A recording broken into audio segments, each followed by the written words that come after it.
Well, here's the latest that we know this hour with regards to the London terror attack. 4 people have died, including a police officer, a woman in her 40s, as well as a man in his 50s, also victims, as well as a suspect who police shot and killed. At least 40 people were hurt in the terror attack, including 7 who are still in critical condition. 3 of them who were hurt were French school children. 5 of them were South Koreans. Police arrested 8 people after overnight raids in Birmingham, which is a heavily Muslim-populated area. It's about 90 minutes away from London. The acting deputy commissioner and the head of counter-terrorism says hundreds of detectives worked through the night. Theresa May is now speaking in the Parliament. Let's listen into what she has to say. Democracy and the values it entails will always prevail. Those values, free speech, liberty, human rights and the rule of law, are embodied here in this place, but they are shared by free people around the world. A terrorist came to the place where people of all nationalities and cultures gather to celebrate what it means to be free. And he took out his rage indiscriminately against innocent men, women and children. Mr. Speaker, this was an attack on free people everywhere. And on behalf of the British people, I would like to thank our friends and allies around the world who have made it clear that they stand with us at this time. What happened on the streets of Westminster yesterday afternoon sickened us all. While there is an ongoing police investigation, the House will understand that there are limits to what I can say. But having been updated by police and security officials, let me set out what at this stage I can tell the House. At approximately 2:40 p.m. yesterday, a single attacker drove his vehicle at speed into innocent pedestrians who were crossing Westminster Bridge, killing 2 people and injuring around 40 more.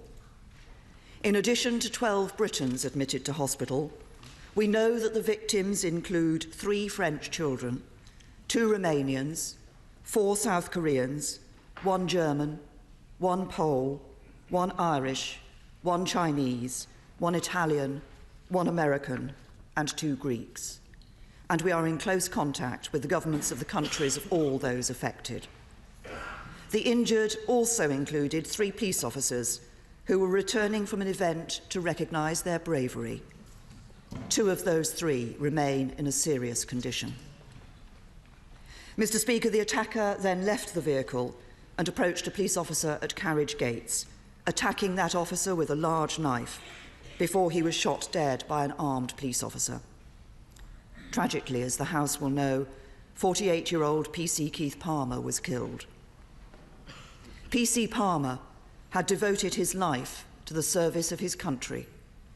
He had been a member of the Parliamentary and Diplomatic Protection Command for 15 years. And a soldier in the Royal Artillery before that.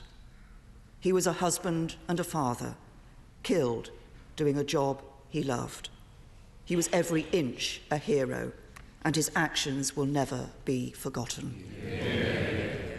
I know the whole House will join me in sending our deepest condolences to his family and to the families and friends of all those who've been killed or injured in yesterday's awful attacks. I know also that the House will wish to thank all those who acted with such speed and professionalism yesterday to secure this place and ensure we are able to meet as we are doing today. Mr. Speaker, at 7:30 last night, I chaired a meeting of the Government's Emergency Committee, COBRA, and will have further briefings and meetings with security officials today.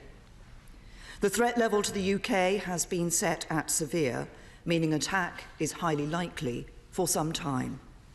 This is the 2nd highest threat level.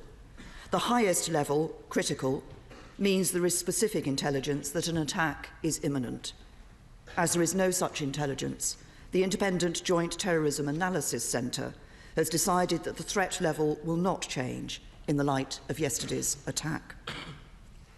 Mr. Speaker, the whole country will want to know who was responsible for this atrocity and the measures that we are taking to strengthen our security, including here in Westminster. A full counter-terrorism investigation is already underway. Hundreds of our police and security officers have been working through the night to establish everything possible about this attack, including its preparation, motivation, and whether there were any associates involved in its planning. And while there remain limits on what I can say at this stage, I can confirm that overnight the police have searched 6 addresses and made 8 arrests in Birmingham and London. Mr. Speaker, it is still believed that this attacker acted alone, and the police have no reason to believe there are imminent further attacks on the public.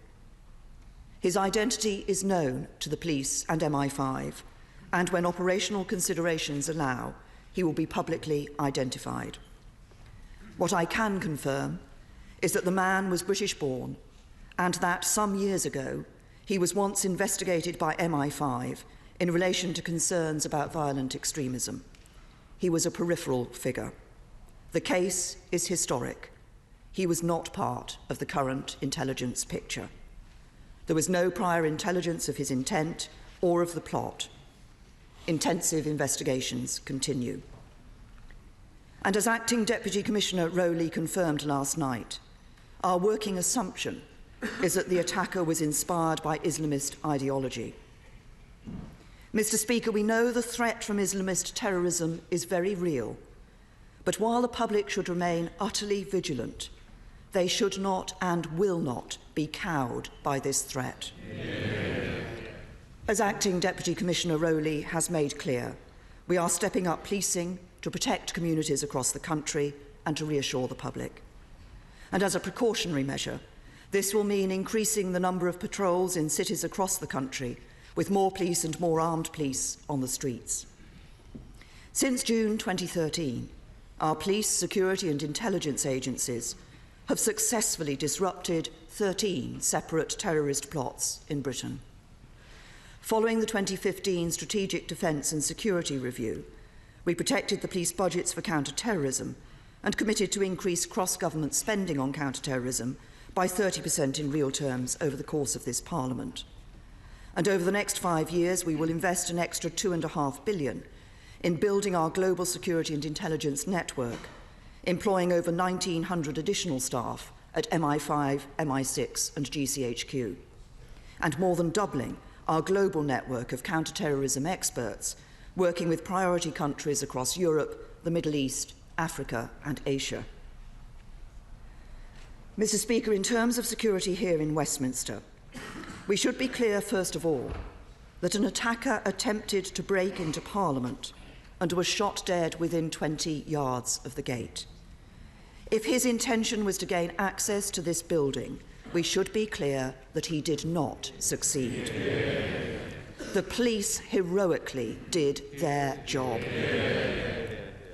But, as is routine, the police, together with the House authorities, are reviewing the security of the parliamentary estate, coordinated with the Cabinet Office, who have responsibility for the security measures in place around the government secure zone. All of us in this House have a responsibility for the security and safety of our staff, and advice is available for members who need it. Mr. Speaker, yesterday we saw the worst of humanity, but we will remember the best. We will remember the extraordinary efforts to save the life of PC Keith Palmer, including those by my right honourable friend, the member for Bournemouth East.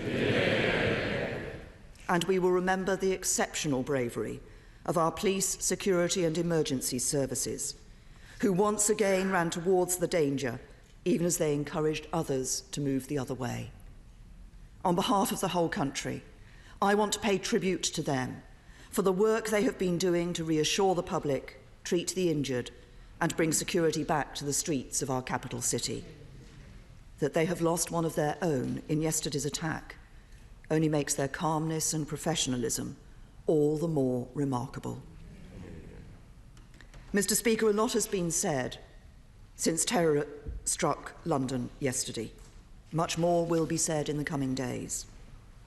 But the greatest response lies not in the words of politicians, but in the everyday actions of ordinary people. For beyond these walls today, in scenes repeated in towns and cities across the country, millions of people are going about their days and getting on with their lives. The streets are as busy as ever, the offices full, the coffee shops and cafes bustling. As I speak, millions will be boarding trains and aeroplanes to travel to London and to see for themselves the greatest city on earth. It is in these actions, millions of acts of normality, that we find the best response to terrorism. A response that denies our enemies their victory, that refuses to let them win, that shows we will never give in. A response driven by that same spirit that drove a husband and father to put himself between us and our attacker and to pay the ultimate price. A response that says to the men and women who propagate this hate and evil, you will not defeat us. Mr. Speaker, let this be the message from this House and this nation today. Our values will prevail, and I commend this statement to the House.